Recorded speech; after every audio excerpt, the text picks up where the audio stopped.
Today is 5th November 2025 and today we will discuss this important article of 5th November 2025. Before going forward, I'm really sorry actually because our videos are coming late. It is because, to be honest with you all, that I'm having one exam on 16th November, that is Indian Forest Service mains exam, and because of that sometimes I'm not able to record these videos, and the exam will be between 16th to 23rd.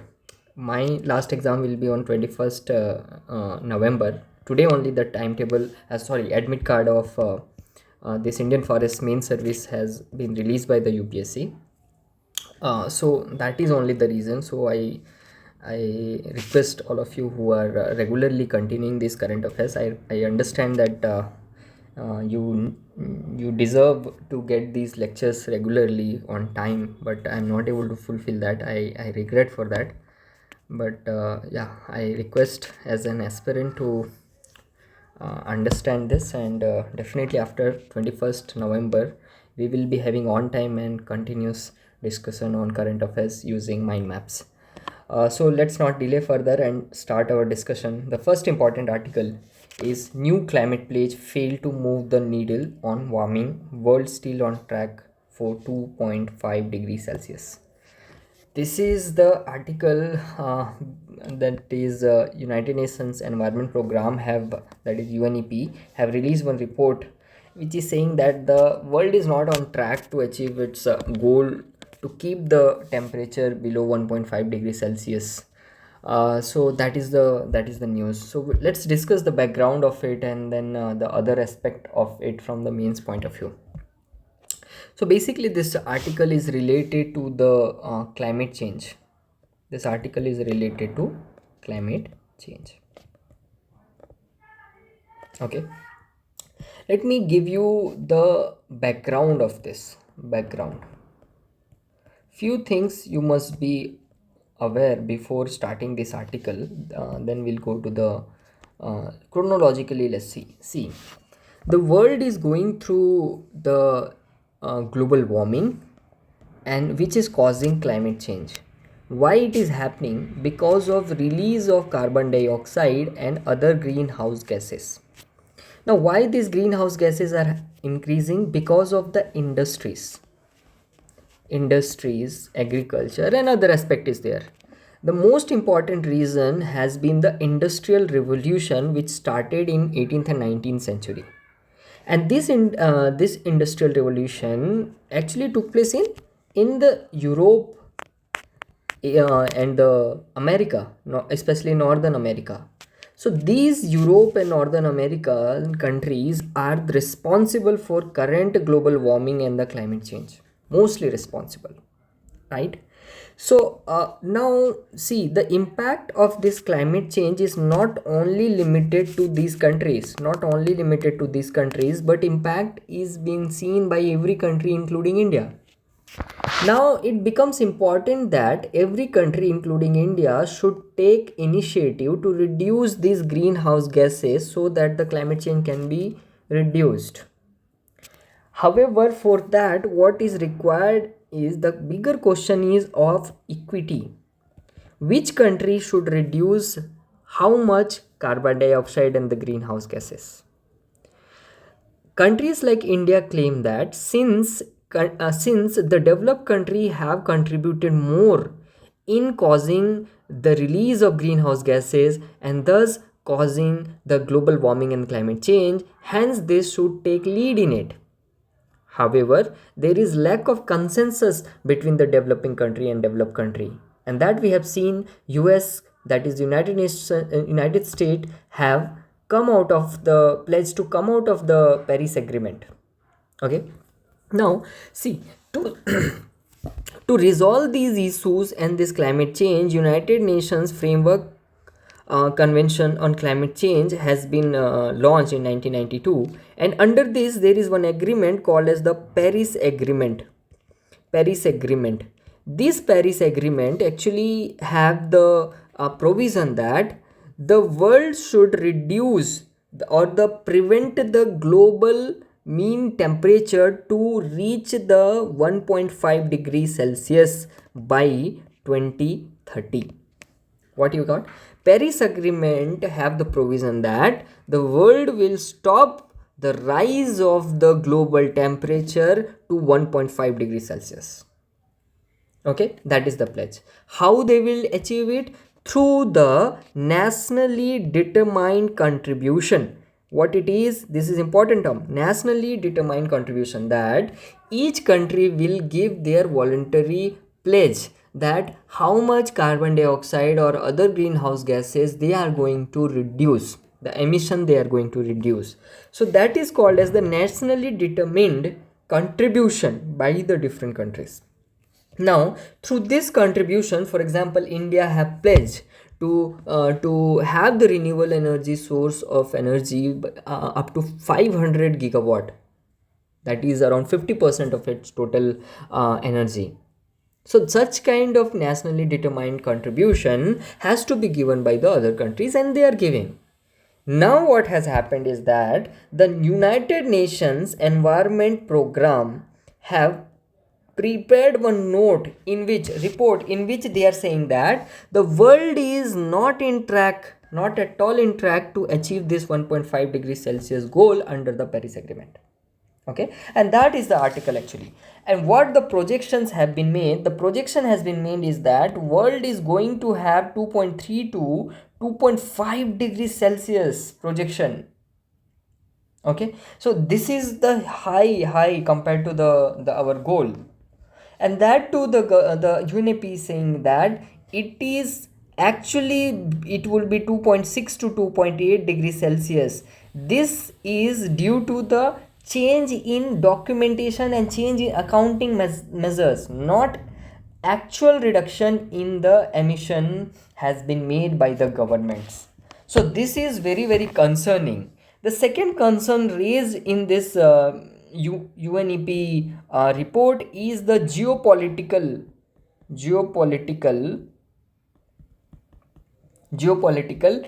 realities. See, the countries like USA, as USA have said that by 2026, January 2026, it will come out of the Paris Agreement. And as we know that the United States is the largest contributor to the greenhouse gases because of their carbon intensive industries. So, if the major country will pull out of this agreement, then it will impact to on the achievement of this 1.5 degrees Celsius. The third point raised by this report is that even if the current NDC, that is the current, it says that current nationally determined contribution is inadequate. And what it says that if we go with the current NDCs, we can achieve only 15% of intended goal. However, to align with 1.5 degrees Celsius, we need to take it to 55% by 2035. This is the third point made in this article. Okay, so that is the third aspect mentioned in this report. The fourth aspect mentioned in the report is the role of G20. These G20 countries account for 77% of total emission, excluding the recently added African Union. But the group collectively remains off track to meet its 2030 goals. Some countries have contributed significantly towards reduction in the carbon dioxide and the greenhouse gases, but this G20 as collective unit have failed to achieve its intended goal. That is the another thing. In conclusion, what this report says, in conclusion, it says that there is requirement of deep emission cut, not shallow. Deep emission cuts are required. Deep emission cuts are required. Second is that there is the requirement of massive increase, not small, but the quantum increase, massive increase in financial and technical support. Who should give? Developed countries should give to the developing country. So this was the article actually, which was talking about, we understood the background, like it is about the greenhouse gases contributed by the developed countries, and this United Nations Framework Conference on Climate Change and Paris Agreement goal is there. However, United Nations Environment Program report is talking something very very grave issue with respect to the achieving the Paris Agreement goal, as well as given some conclusion like the deep emission cut, as well as the massive financial and technological support should be given by the developed country to the developing country. That is the conclusion. So I hope you understood this particular article. It will be the addition to your GS3 environment note. So wherever these points you can add in your notes. It is not very comprehensive. A lot of things we have to cover under the climate change. I have covered only that part which was there in the article. So you have to use this data, this some of the perspective like geopolitical perspective of climate change in your notes. Okay, let's go to the next article. Next important article is on surrogacy. This article, surrogacy. This can be asked both in the prelims as well as the means also. Means also we should be aware on this particular topic, especially for GS2 and the acts, regulations. Sometime UPSC ask the provisions they ask. So what is the context, and then first let's understand the background and what has happened now, then we will understand. See, every, I mean, the not we cannot say every, but any couple, that is the married couple or the husband and wife, they intend to have kids. They intend to have their progeny and kids, and this is right to have kids, right to have the families has been sometimes considered as fundamental rights also. It is a part of right to live life also. However, what happens is that due to some biological and the medical condition, sometimes what happens that the male and female becomes incapable to bear child. That is, especially the female becomes unable to conceive child. In such cases, this right to have child is denied, or they cannot access it because of the biological reason. Okay, so for this there is one solution which is called as the surrogacy, that in place of this female who is not able to conceive, another female who is healthy will act as a mother who will carry the womb, who will carry the child in her womb. Okay, that is, the male will donate the sperm and the female will donate the egg, and this will be fertilized in the womb of another mother. Okay, so because she is not able to do that, the actual biological mother is not able to conceive, that's why another mother is going to conceive for them, and then this mother after the birth of the child will give that child to the actual biological parents. This is called as the surrogacy.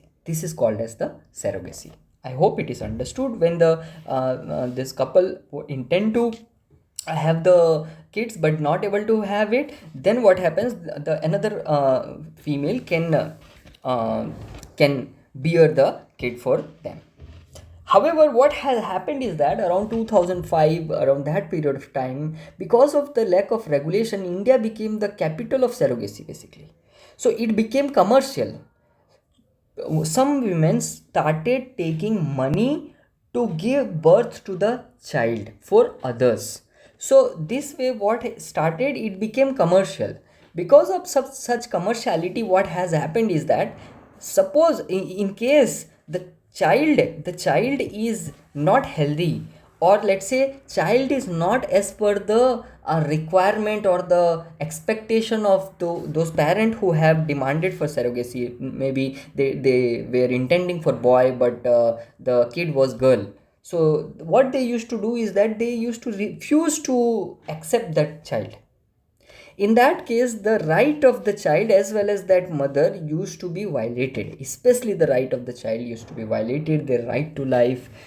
So that was getting violated, so it became a huge issue in India, and hence then the government started regulating it. And this the regulation which is called as the Surrogacy Regulation Act came into the picture, which actually divided the surrogacy into the two types. So I hope you understood the context, and then we'll understand about the regulation and other thing, what is the context. So after this regulation which banned this commercial surrogacy and regulated this particular activity, so after that a lot of amendment also happened in the Surrogacy Regulation Act, for example in 2021.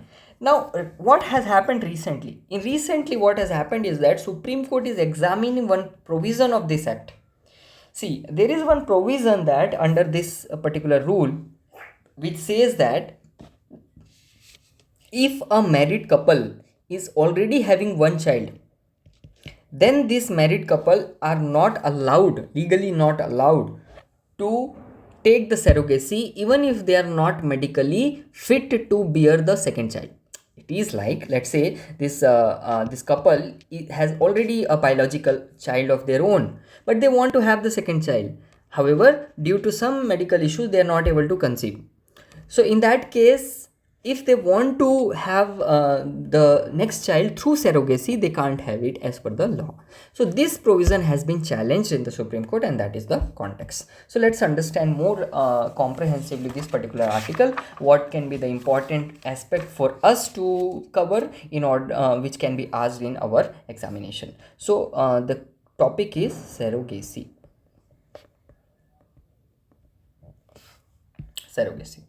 What is the first thing? Many things, the background we have understood. So the current context is the provision of the this particular law, that is the what it is, the Surrogacy Regulation Act.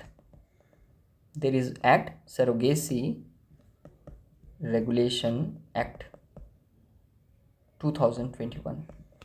Under this there is one rule called rule number 4, section 4 3C2. We don't have to remember this exactly, we can't remember this much, is not possible. What it says that the married couple what it says that the married couples who already have the child cannot take second child through surrogacy. That is the actually the thing. However, what the government argument is that since right to surrogacy is not a fundamental right to surrogacy is not a fundamental right. Government argument, I'm telling about the government argument. So it should only be allowed when all other options have been failed. If there is no option to have a child, then only it should be allowed. It should not be allowed in the as a right. It should not be allowed as a fundamental right. Okay, so that is the argument of the government. And in this act, the more important here, more than this context, this context is not very important, but what is more important is this Surrogacy Regulation Act 2021, an important provision of this particular act. See, this act divides divides the surrogacy in two parts. One is called as the commercial surrogacy, and second is called as the altruistic surrogacy. So commercial surrogacy is completely banned in this particular act. However, altruistic surrogacy is allowed, but through certain regulation. So what are the regulation to allow the altruistic surrogacy? Altruistic surrogacy can be allowed, but certain conditions are there. First condition is that there is age condition. Age condition is that the heterosexual, the wife should be having 23 to 50 years, and the husband should have 26 to 55 years. This age they have given. Second is that if they are divorced or widowed, then also they are allowed to have and to have the kid. But the same sex couple, single unmarried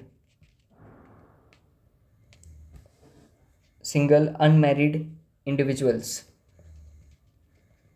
or never married individuals, live-in partners, foreigners, these categories cannot avail this surrogacy. They cannot avail this surrogacy. This has been very, very clear. Second thing is that one mother can have the surrogacy only once in her lifetime. Only once she can have, and that too she should have her own biological kid. Then only. Third, next provision is that district medical board should approve that the woman is medically unable to conceive. Then only it will be allowed. Okay. So these are some of the provisions which of Surrogacy Regulation Act which are important for our prelims point of view. Next important article is CITES. CITES. What is CITES and why it is in the news? See, CITES is a kind of treaty. Full form is the Convention on International Trade in Endangered Species of Wild Fauna and Flora. So basically it protects the wild animals and plants. See, what is the background? The background is that recently you must have heard like the India is importing some endangered species from other countries to India. For example, you must have heard about the Vantara, and if you have seen those images, they have brought a lot of endangered species from other countries, right? So in this particular one committee is there, of CITES, that is Convention on International Trade in Endangered Species of Wild Fauna and Flora. Their committee have raised some issues and given some recommendation for India that please regulate that properly. That is the context only. Okay, we don't have to go very, very deep here. You understood the context. What is important for us here is CITES. The CITES institution is important. Okay, so what is CITES? CITES has been let me make it first properly. So CITES is one international treaty basically constituted through international treaty which is called as the CITES Treaty. Okay, what it does, it regulates the cross-border movement of protected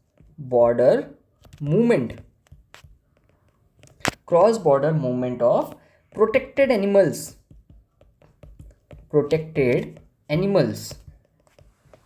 and plants. Okay, so it regulates this cross-border movement, right? That is there. When it was constituted in 1976. Okay, it was established in India joined. India is member and they joined in 1976. That is the that we have to remember. One important point UPSC ask is whether it is this treaty is legally binding or not. So remember, this is legally binding. This is very important. Binding. So you will say that okay, it is legally binding. So will this treaty will replace the existing law which is there in India and other country? The answer is no. Despite being legally binding, it does not replace the existing law in a particular country, even that country is signatory to it. Okay, so this is about the CITES. There are certain site which is called as a CITES list of international wild animals. You must have heard like there are red data book released by which organization. This we have discussed many times. Give in the comment box like which organization releases the red data book. So similarly, this site also constitute 3 important lists. One is called as the Appendix 1. Appendix 1 contains those species which are most endangered, endangered. The appendix 2 contains those which are not currently endangered but can become threatened with extinction if we are not taking care. Not currently endangered but may become.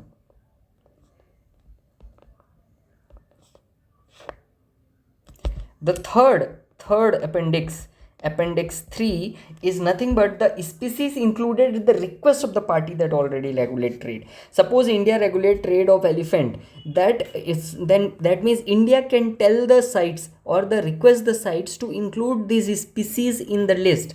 If that species is not there in the appendix 1 and the 2, the country India can request to include that. So that is appendix 3. This is on request. Okay, so finally, what is the finding of this committee? The finding, the committee could not find like the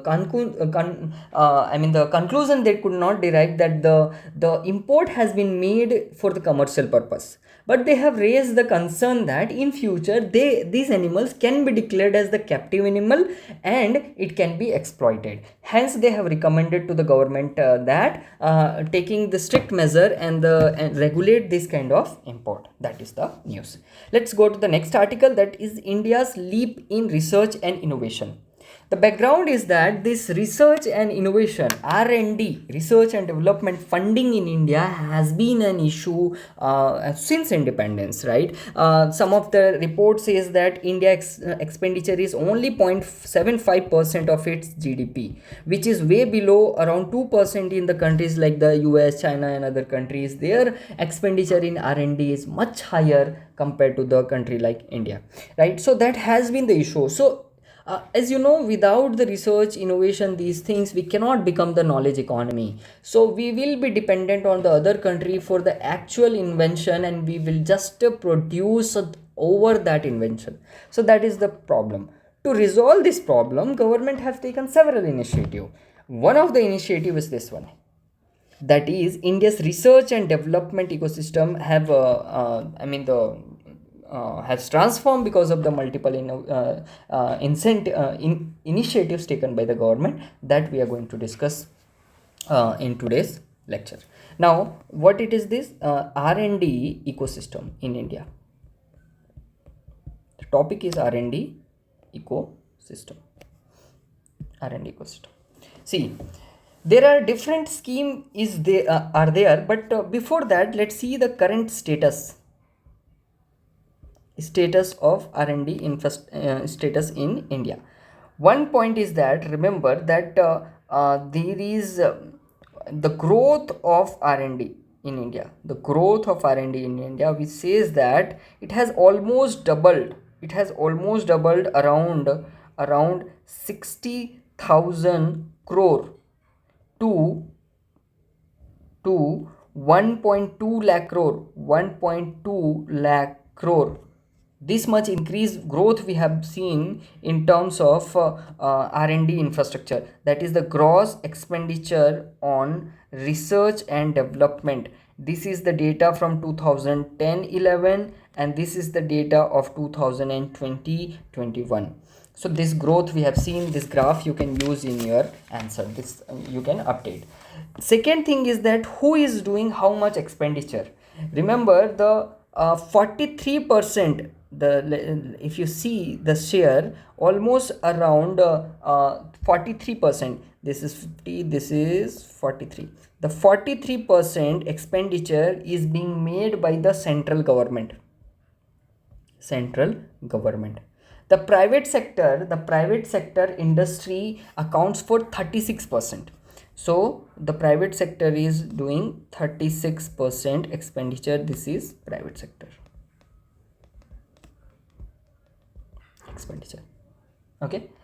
The next point is that India's rank is third globally in terms of what?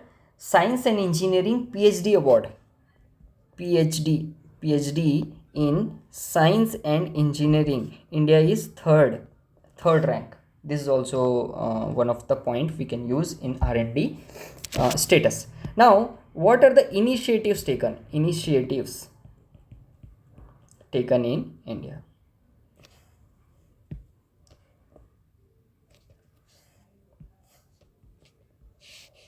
This is important, sometimes can be asked in science and technology topic in GS3.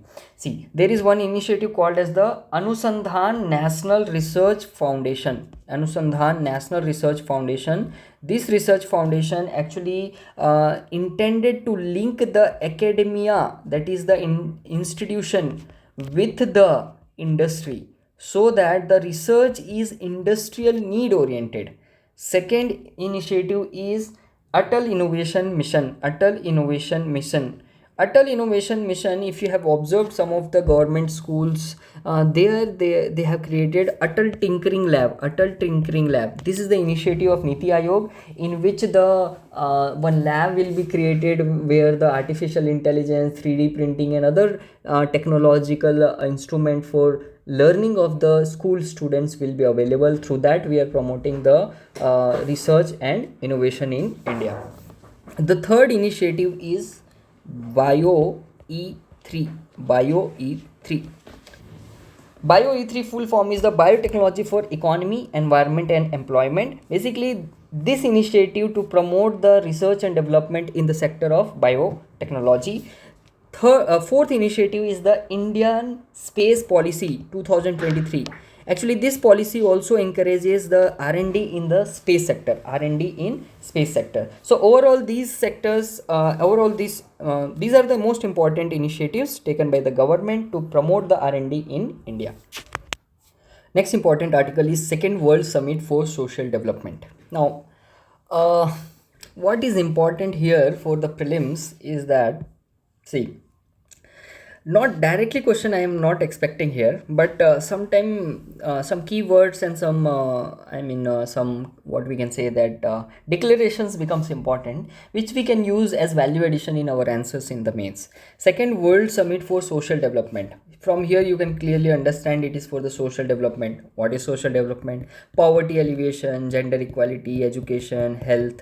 So it will talk about these things, right? We should not go very deep about it. We should not waste a lot of time on this. Where it has happened? In Doha, Qatar. Is it the first one? No, it is the second summit. Okay, that much we remember. Next, what we remember is that the primary aim of this initiative is to meet the gap which we have committed under the Copenhagen Declaration on Social Development. This is important. Copenhagen Declaration on Social Development. Now, this was in the Copenhagen. I think the first summit was held in the Copenhagen, and there we had this Copenhagen Declaration on Sustainable Development. So the major discussion has happened around this, like the how to meet the goals which we had decided in the Copenhagen. Will not cover more on this. That much only important for the prelims examination, and what you can use in the mains, that also I told. Let's go to the next article, that is the BRICS Cross-Border Payment Initiative. The background is very interesting. Actually, what is happening, you must have observed, after this Russia-Ukraine war, US have started putting a lot of sanction on the Russia.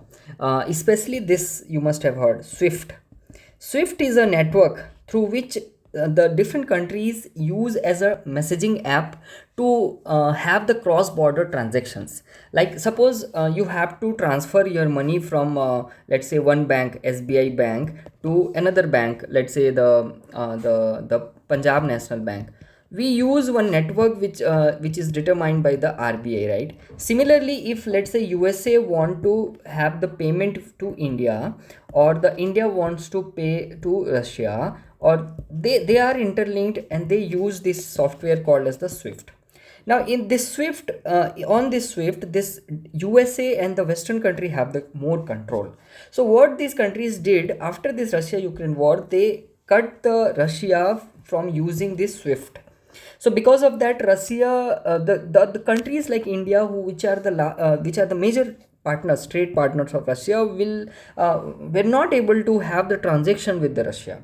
Okay, so this is one reason, and second, another reason is that the dominance of the dollar. You must have, the wondered why this USA and the European countries are able to put sanction. Can India put sanction on USA? Why can't India put sanction on other country? Why US always keep threatening about the sanction? It is because this dominance of the dollar. Ultimately, dollar is being supplied by the USA, right? And dollar is being used as the major currency across the world. So if dollar dominance is less, then the dominance of the US in the in economic sanction of the different country will be less. So it have the geopolitical implication also, right? So the countries of like the BRICS country, Brazil, Russia, India, China, South Africa, and now the new countries like Iran, UAE, Indonesia, Egypt, Ethiopia. These countries actually are thinking and brainstorming around having alternative of the dollar to bypass the dollar, and that concept is called as the de-dollarization. Basically reduce the dominance of the dollar. How they can reduce? By having the trade among each other using their local currency instead of the dollar.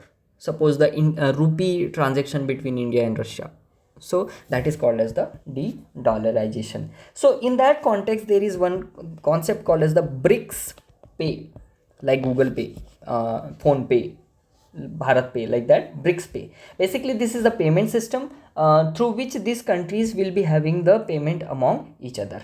Okay, so this will bypass this SWIFT network and help in the de-dollarization and the promotion of multilateral global order.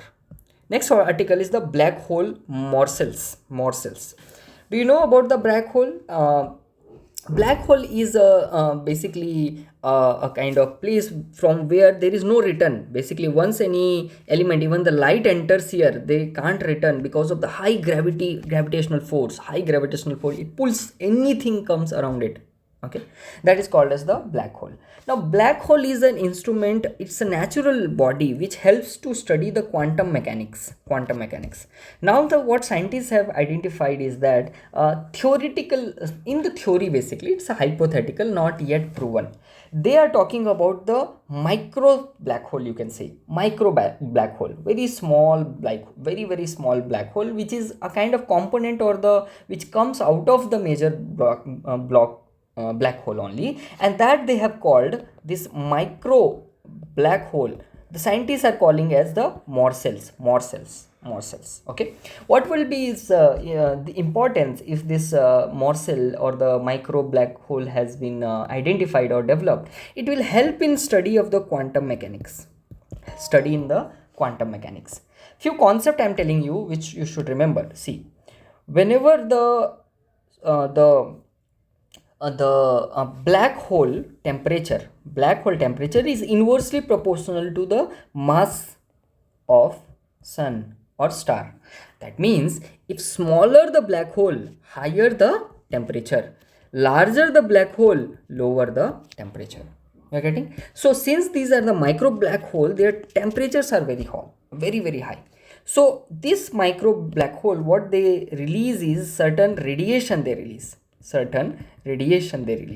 And this radiation has been called as the Hawking radiation, because it is a theoretical radiation given by the Stephen theory, not yet proven, theoretical radiation given by the Stephen Hawking, which is released by this micro black hole, which have the very high temperature compared to the normal black hole. You understood the different concept? What we understood here is that there is a black hole, its smaller version is called as the micro black hole. The concept is that the smaller the black hole, larger the temperature. Due to is the high temperature, it releases certain radiation which is called as the Hawking radiation, because this kind of radiation has been named by the Hawkins or the identified by the Hawking in theoretical, not yet proven. So this was the article related to the black hole, important for science and technology. Thank you for today's discussion.